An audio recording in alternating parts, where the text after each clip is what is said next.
जय हिंद दोस्तों, GK classes में आपका स्वागत है। यदि आप यूपी टेट, सी टेट या किसी भी टीचिंग एग्जाम की तैयारी कर रहे हैं तो हमारा चैनल आपके लिए बहुत ही हेल्पफुल है। तो अगर अभी तक आपने जीके क्लासेज चैनल को सब्सक्राइब नहीं किया तो कर लीजिए, बेल आइकन को प्रेस कर दीजिए, ऑल पर क्लिक कर दीजिए ताकि जैसे मैं कोई वीडियो अपलोड करूँ उसकी सूचना आपको तुरंत मिल जाए। दोस्तों, हम लोग यूपी टेट का मैथ पढ़ना शुरू कर चुके हैं और यूपी टेट के मैथ में हम लोगों ने शुरू किया है नंबर सिस्टम यानी संख्या पद्धति। आज इसी क्रम में हम लोग जानेंगे कि अगर आपके सामने कोई भी संख्या दी जाए तो आप इकाई का अंक कैसे निकालेंगे। यहाँ पर मैंने लिखा है इकाई का अंक ज्ञात करना। तो इस वीडियो में हम लोग जानेंगे कि इकाई का अंक कैसे ज्ञात किया जाता है, उसके कुछ नियम होते हैं, उसके बाद हम लोग क्वेश्चन करेंगे। तो अगर आपने इससे पहले की वीडियोस नहीं देखी हैं तो उनकी लिंक आपको इस वीडियो के डिस्क्रिप्शन बॉक्स में मिल जाएंगी, आप वहाँ से देख सकते हैं। प्लेलिस्ट में जाइए, आपको नंबर सिस्टम के नाम से प्लेलिस्ट मिल जाएगी, आप वहाँ पर सारे वीडियो देख सकते हैं, या फिर किनारे में आपको आई बटन दिखेगा, वहाँ पर क्लिक करके आप सभी वीडियो देख सकते हैं। चलिए शुरू करते हैं। सबसे पहली बात, इकाई का अंक ज्ञात करना है तो आपको ये भी पता होना चाहिए कि इकाई का अंक होता क्या है, यानी किसी भी संख्या में हम लोग इकाई का अंक पहचानेंगे कैसे। मान लीजिए कि आपके सामने कोई संख्या दी जाए 5, 8, 2, 7, 9, ये कोई संख्या है, कोई नंबर है। आपको पता करना है कि इसमें इकाई का अंक क्या है। तो किसी भी संख्या में हम लोग गिनना शुरू करते हैं दाहिनी तरफ से। ये होता है आपका इकाई का अंक, ये होता है दहाई का अंक, ये होता है सैकड़े का अंक, ये होता है हजार का अंक, ये हो गया 10,000 का, इसके आगे लाख का, फिर 10 लाख का, ऐसे बढ़ते जाता है। तो किसी भी संख्या में जो दाहिनी तरफ का अंतिम अंक होता है उसी को हम लोग क्या बोलते हैं, इकाई का अंक बोलते हैं। यानी इसे ही हम लोग बोलते हैं इकाई का अंक, इकाई का अंक, या इसे ही कहा जाता है अंतिम अंक। दोनों बातें होती हैं, ठीक है ना। तो अगर आपके सामने कोई भी संख्या आ जाए, कोई भी संख्या दी जाए तो आप क्या करेंगे, आप उस संख्या में सबसे दाहिनी तरफ का अंक देखेंगे। दाहिनी तरफ का अंक जो भी होगा वही होता है उसका इकाई का अंक। अब अगर आपके सामने कोई भी प्रश्न दिया जाए और आपसे इकाई का अंक पूछा जाए तो उसके लिए आपको दो बातें ध्यान में रखनी है। वो दो बातें कौन सी हैं उसके बारे में हम लोग चर्चा करेंगे। उसके बाद हम लोग क्वेश्चन करना शुरू कर देंगे, और जब क्वेश्चन करना शुरू करेंगे तो आप कहेंगे भैया इतना आसान था इकाई का अंक ज्ञात करना, हमें तो पता ही नहीं था, हम बेकार में डर रहे थे इकाई का अंक कैसे निकाला जाएगा। तो पहले वो दो बातें देख लेते हैं, उसके बाद हम लोग क्वेश्चन करना शुरू करेंगे, ठीक ना। तो चलिए देखते हैं।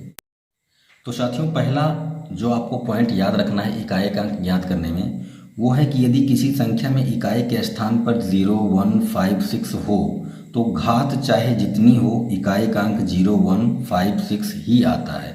मतलब अगर आपके सामने कोई भी संख्या दी जाए, मान लीजिए एक संख्या आपके सामने है 5, 8, 9, 3, 1, और इसके पावर में मान लीजिए है 9, 8, 7, 8, 7, 6, कुछ भी है, तो इसका इकाई का अंक जो आएगा वो 1 ही आएगा। मतलब इसका जो लास्ट में दाहिनी तरफ जो अंक आने वाला है 1 ही आने वाला है। कैसे, देख लीजिए, 1 का स्क्वायर करोगे 1 आएगा, 1 का क्यूब करोगे 1 ही आएगा। मतलब 1 के पावर में चाहे जितना लगा दो 1 ही आने वाला है। तो अगर लास्ट में किसी भी संख्या का अगर इकाई का अंक, अंतिम अंक अगर 1 है तो पावर में कुछ भी हो कोई फर्क नहीं पड़ता, उसका इकाई का अंक हमेशा क्या आने वाला है, 1 ही आने वाला है। हाँ, आगे कुछ भी हो जाए कोई फर्क नहीं पड़ता, हमें तो इकाई के अंक से मतलब है, हमें तो संख्या की सबसे दाहिनी तरफ के अंक से मतलब है, और इसका जब पावर लगाओगे तो 1 ही आएगा।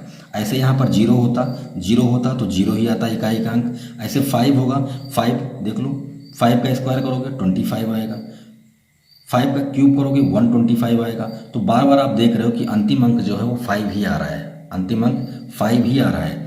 तो अगर 5 का पावर कुछ भी हो, यहाँ 5 हो जाता, पावर कुछ भी होता, कोई फर्क नहीं पड़ता, हमको इकाई का अंक चाहिए तो इकाई का अंक हमेशा 5 ही आएगा। ऐसे 6 की बात की जाए तो 6 में भी कुछ भी पावर हो इकाई का अंक हमेशा 6 ही आता है। तो ये ध्यान रखिएगा, 0, 1, 5, 6 अगर इकाई के स्थान पर है, पावर कुछ भी है तो 0 का 0 होगा, 1 का 1 होगा, 5 का 5 होगा, 6 का 6 ही होगा। इकाई की बात हो रही है, आगे क्या संख्या है तो उससे हमको कोई लेना देना नहीं है, लेकिन इकाई के स्थान पर 0, 1, 5, 6 ही आता है, ठीक ना। तो ये बात आप बिल्कुल ध्यान में रखेंगे। टैटू वैटू करवा लीजिए, कहीं लिखवा लीजिए हाथ में, है ना, गर्दन पे कहीं भी छपवा लीजिए, ये आपको ध्यान में रखना है इकाई का अंक निकालते टाइम, ठीक है ना। दूसरी बात क्या है कि जब यदि दी गई संख्या की घात ज़्यादा हो यानी बड़ी हो तो उसे पहले 4 से भाग लगाकर छोटी कर लेते हैं, जिससे इकाई का अंक निकालना आसान हो जाता है। मतलब यहाँ पर देखें तो पावर काफ़ी ज़्यादा है, तो पहले इसमें हम 4 से भाग लगा देंगे। 4 से भाग लगाने के बाद इसका पावर थोड़ा घट जाएगा, उसके बाद हम लोग अपना काम कर सकते हैं। तो अभी जब क्वेश्चन करेंगे तो आपको ये दूसरी वाली बात और अच्छे से समझ में आएगी। तो अगर आपको इकाई का अंक निकालना है तो इकाई का अंक निकालते समय आप इन दोनों बातों का ध्यान रखेंगे, ठीक ना। अब चलिए हम लोग करेंगे क्वेश्चन और देखिए कैसे हम लोग क्वेश्चन सॉल्व करते हैं। चलिए दोस्तों, पहले क्वेश्चन की बात करें तो लिखा है कि 8 गुणे 9 गुणे 7 में इकाई का अंक। हमें इन तीनों का गुणा करना है। गुणा करने के बाद जो भी संख्या आएगी उसमें हमको इकाई का अंक बताना है। तो इकाई का अंक निकालते समय हम लोग क्या करेंगे, पूरी संख्या की बात नहीं करेंगे, हम लोग सिर्फ इकाई के अंक की बात करेंगे।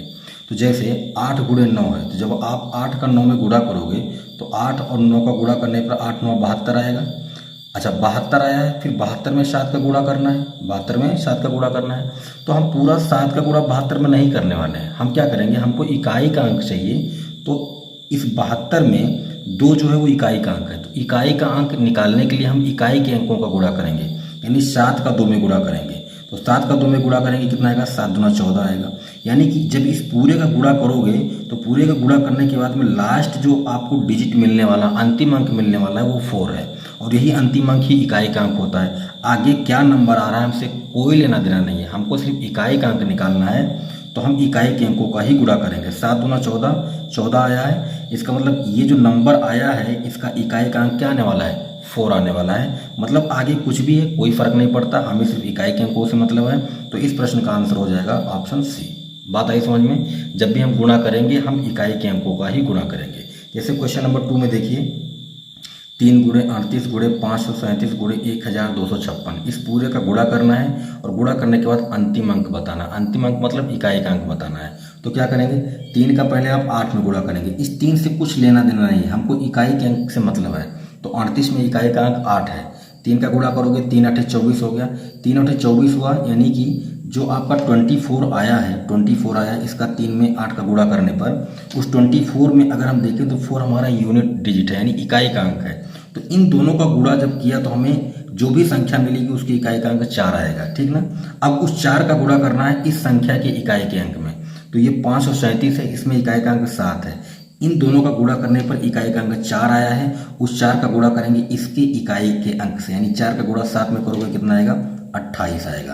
यानी इस पूरे का गुणा करने के बाद हमें जो भी नंबर मिलने वाला है उसमें इकाई का अंक कितना आएगा, 8 आएगा, ठीक ना। यहाँ तक बात क्लियर हो गई।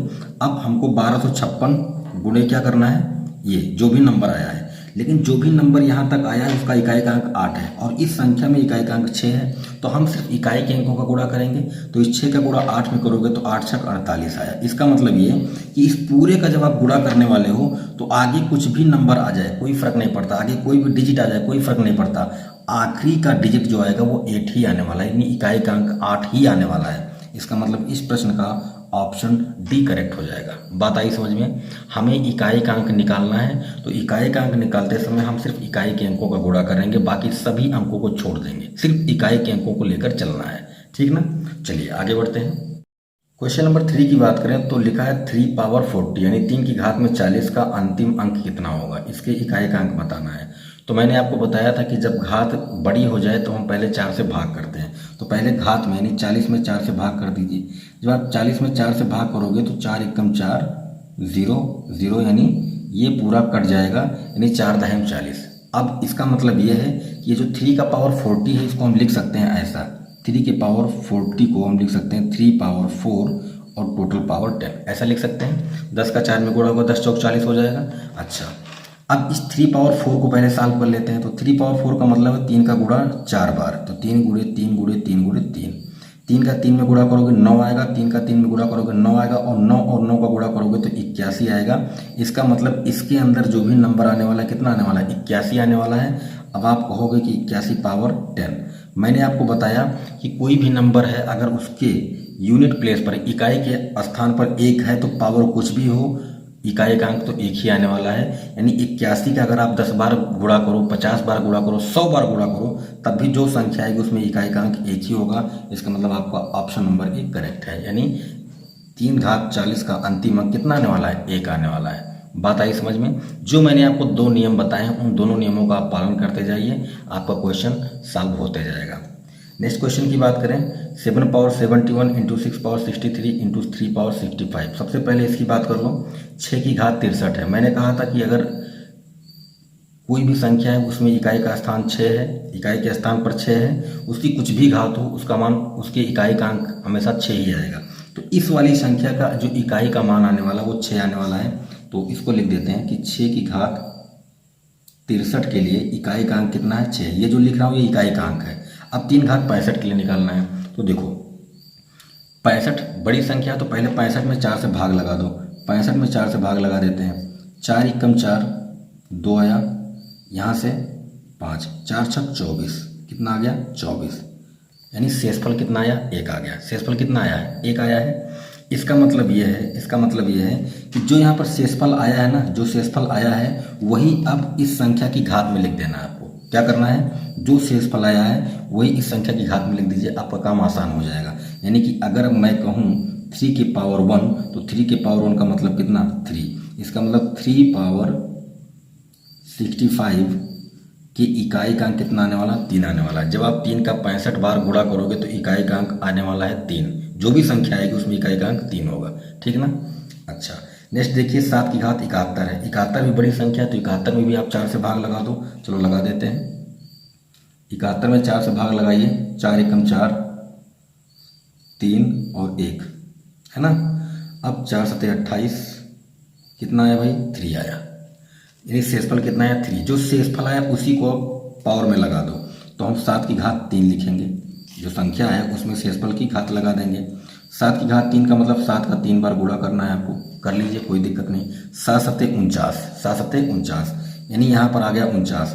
अभी 49 का गुणा 7 में करना है। तो मैंने आपको बताया था कि हमें इकाई का अंक निकालना है, तो हमें इकाई के अंक से मतलब होना चाहिए। यानी हम 7 का गुणा सिर्फ 9 में करेंगे, आगे हम नहीं करने वाले हैं। तो जब 7 का गुणा 9 में करोगे तो आएगा कितना, 63।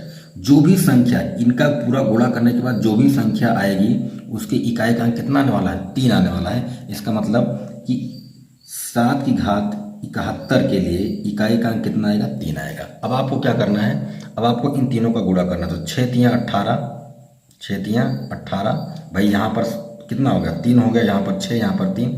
इन सब के लिए इकाई का अंक हमने निकाल लिया है। अब इनका भी गुणा करना है, ठीक ना, बीच में गुणा का निशान लगा, सबका गुणा करेंगे। तो 6 तियाँ 18 और 18 में 3 का गुणा करना है। अब देखो हमको सिर्फ इकाई के अंक से मतलब है, तो बाकी संख्याओं को छोड़ के सिर्फ इकाई वाले का गुणा करेंगे। तो 8 तियाँ 24, कितना आया, 24। यानी इस पूरे का जो भी गुणा करने पर संख्या आएगी उसके इकाई का अंक कितना होना चाहिए, 4 होना चाहिए। यानी आपका ऑप्शन नंबर डी करेक्ट है। मैं उम्मीद कर सकता हूँ कि आपको बातें समझ में आ रही होंगी, ठीक ना। चलिए आगे बढ़ते हैं। क्वेश्चन नंबर 5 की बात करें तो दिया है 125 की घात में 125 और 216 की घात में 216 के विस्तार में अंतिम अंक यानी इकाई का अंक बताना है। तो मैंने आपसे कहा था कि अगर कोई भी संख्या आपको दी जाए उसके इकाई के स्थान पर 0 हो, 1 हो, 5 हो और 6 हो तो घात कुछ भी लगा दो, 0 का 0 ही आएगा, 1 का 1 ही आएगा, 5 का 5 ही आएगा और 6 का 6 ही आएगा। तो यहाँ पर देख सकते हैं 125 में इकाई के स्थान पे 5 है, घात कुछ भी लगी हो इसके लिए इकाई का अंक हमेशा 5 ही आएगा। आगे कुछ भी संख्या हो सकती है लेकिन इकाई का अंक 5 ही होगा। 216 है, यहाँ पर 6 है, देख सकते हैं 6 के लिए इकाई का अंक 6 ही आता है। तो घात कुछ भी हो इसके लिए इकाई का अंक क्या आने वाला है, 6 ही आने वाला है। आगे कुछ भी संख्या हो सकती है लेकिन इकाई का अंक 6 ही होगा। अब इन दोनों को जोड़ दीजिए, 6 और 5 कितना होगा, 11। 11 में इकाई का अंक कितना है, 1 है, यानी ऑप्शन बी करेक्ट हो गया। बात आई समझ में। आपको पूरी संख्या निकालने की जरूरत नहीं, हमको सिर्फ इकाई के अंक से मतलब है, तो हम सिर्फ इकाई के अंकों की ही बात करेंगे, बाकी पूरी संख्या की बात नहीं करेंगे, ठीक ना। चलिए आगे बढ़ते हैं। क्वेश्चन नंबर 6 की बात करें तो आप देख सकते हैं 251 की घात में 98 है, यहाँ पर 1 है और मैंने कहा कि 1 के लिए इकाई का अंक 1 आता है। यानी इसके लिए इस पूरे को जब सॉल्व करोगे तो कुछ भी संख्या है लेकिन उसके लिए इकाई का अंक 1 ही आएगा। इसके लिए देखो यहाँ पर 21 है, 21 की घात में 29 है, यहाँ पर 1 है तो 1 के लिए इकाई का अंक 1 ही आएगा। यानी इसके लिए भी इकाई का अंक 1 आएगा। मैं यहाँ पर जो ये 1 1 लिख रहा हूँ ये इसके लिए इकाई का अंक है, पूरी संख्या नहीं है। पूरी संख्या तो कुछ भी हो सकती है लेकिन इकाई का अंक 1 ही आएगा। माइनस 106 है, यहाँ पर 6 है और 6 के लिए 6 ही आता है, पावर कुछ भी हो तो मतलब इसके लिए भी इकाई का अंक 6 ही आएगा। चलो भाई, प्लस 705 है, यहाँ पर 5 है, 5 के लिए इकाई का अंक तो 5 ही आएगा, ठीक ना। माइनस 16 है, यानी 6 है, 6 के लिए इकाई का अंक तो 6 ही आएगा। और ये 259 है, 259 में इकाई का अंक कौन सा है, 9 है, तो यहाँ पर 9 लिख देंगे। बात आई समझ में। यहाँ पर जो लिखा गया ये सब इकाई का अंक है, पूरी संख्या नहीं है। अब जोड़ लो, 1 1 2 5 7 और 9 16, ये आ गया 16 और 6 6 12 -12, तो 16 में से 12 निकल गया, कितना आएगा 4 आएगा, यानी आपका ऑप्शन नंबर बी करेक्ट हो जाएगा। आई बात समझ में। चलिए अब आगे बढ़ते हैं। क्वेश्चन नंबर 7 की बात करें तो 6 की घात 256 है और 4 की घात भी 256 है। कह रहा है कि इसमें इकाई का अंक बताइए। तो देखो पहली बात तो ये 6 है, 6 की घात कुछ भी हो तो इकाई का अंक तो यहाँ पर 6 ही आने वाला है, ठीक है कोई बात नहीं। इकाई के अंक की बात कर रहे हैं, पूरी संख्या की नहीं, पूरी संख्या कुछ भी हो सकती है, इकाई का अंक 6 आएगा। 4 की घात 256 है। अब 4 की घात 256 है तो घात बड़ी है, तो एक काम करते हैं पहले 256 में 4 से भाग लगा लेते हैं। लगा लीजिए, 4 छक 24 और 4 चौक 16, शेषफल तो 0 आ गया। शेषफल 0 आ गया, इसका मतलब हम इस 4 को ऐसा भी तो लिख सकते हैं, 4 की घात में 4 और टोटल के पावर में कितना 64, 64 का 4 में गुणा करोगे 256 आ जाएगा। अब पहले हम 4 की घात 4 का मान निकाल लेते हैं। तो देखो 4 गुणे 4 गुणे 4 गुणे 4, 4 चौक 16 और 4 चौक 16, 16 का 16 में गुणा करोगे तो 6 का 6 में गुणा करेंगे, हम सिर्फ इकाई के अंकों का गुणा करेंगे। 6 का 6 में गुणा करोगे 36 आएगा और 36 में इकाई का अंक 6 है, इसका मतलब इस पूरी संख्या का इकाई का अंक 6 आएगा। और इकाई के अंक में से इकाई का अंक घटाओगे, 6 में से 6 घटाया 0, यानी इस पूरी संख्या के इकाई के अंकों का अंतर कितना आएगा 0 आएगा, यानी आपका ऑप्शन नंबर बी करेक्ट हो जाएगा। जब इस पूरे को आप हल करोगे तो इकाई का अंक 0 आएगा, जो भी संख्या है लेकिन उसके इकाई का अंक क्या आएगा 0 आएगा, ठीक ना। चलिए आगे बढ़ते हैं। क्वेश्चन नंबर 8 की बात करें तो यहाँ पर 2467 की घात में 153 है और यहाँ पर 341 की घात में 72 है। तो पहली बात तो यहाँ 1 है, अगर 1 है तो पावर कुछ भी हो इसके लिए इकाई का अंक तो 1 ही आएगा, ठीक ना, ये तो काम हो गया। इसकी बात करें तो पावर बड़ी है तो भाग लगा देते हैं, भाग लगाइए 153 में 4 से, ठीक ना, 4 से भाग लगा देते हैं। तो 4 तियाँ 12, 3 4 बटे 32, शेषफल कितना आया 1 आया। मैंने कहा था जो भी शेषफल आएगा उसको उस संख्या पे चढ़ा देंगे।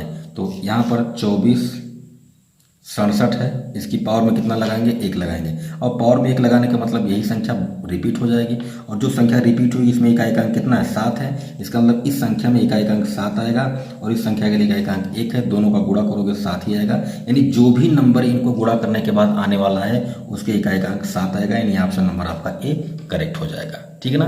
तो इस तरह से आपके सामने क्वेश्चन आएंगे, चाहे आप यूपीटेट की तैयारी कर रहे हैं चाहे आप सीटेट की तैयारी कर रहे हैं, इकाई का अंक निकालने के लिए इससे टफ क्वेश्चन आपके सामने नहीं आएंगे।